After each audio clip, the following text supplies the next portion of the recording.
आप सभी का स्वागत है हमारे YouTube चैनल में। शिव पुराण में आज हम जानेंगे भगवती तुलसी की कथा के बारे में। एक बार देवराज इंद्र देवगुरु बृहस्पति के साथ भगवान शिव का दर्शन करने कैलाश गए।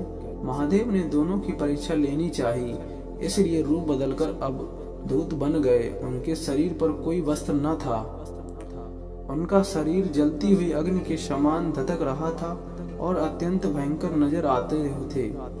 अवधूत दोनों के रास्ते में खड़े हो गए।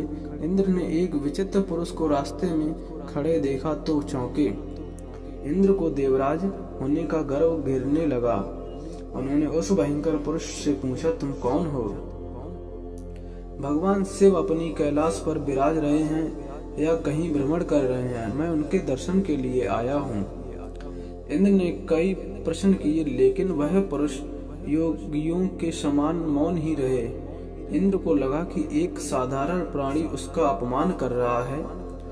उनके मन में देवराज होने का अहंकार उपजा, जो क्रोध में बदल गया। इंद्र ने कहा, मेरे बराबर अनुरोध पर भी तू कुछ नहीं बोलकर मेरा अपमान कर रहा है। मैं तुझे अभी दंड देता हूँ। ऐसा कहकर इंद्र ने वज्र उठा लिया।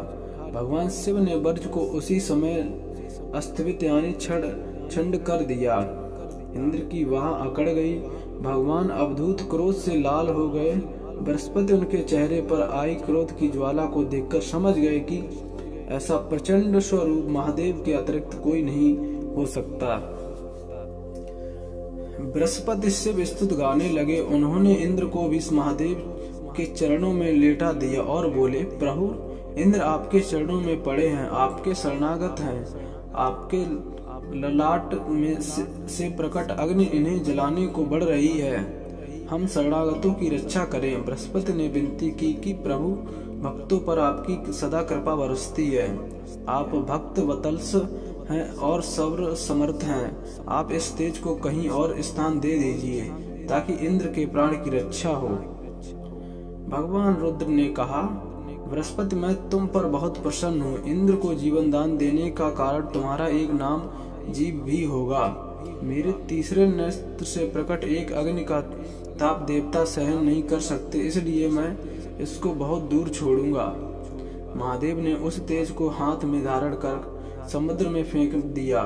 वहां फेंके जाते ही भगवान शिव का वह तेज तत्काल एक बालक के रूप में परिवर्तित हो गया, जो सिंधु के उद्भव होने के कारण उसका नाम सिंधुपुत्र जलंधर प्रसिद्ध हुआ।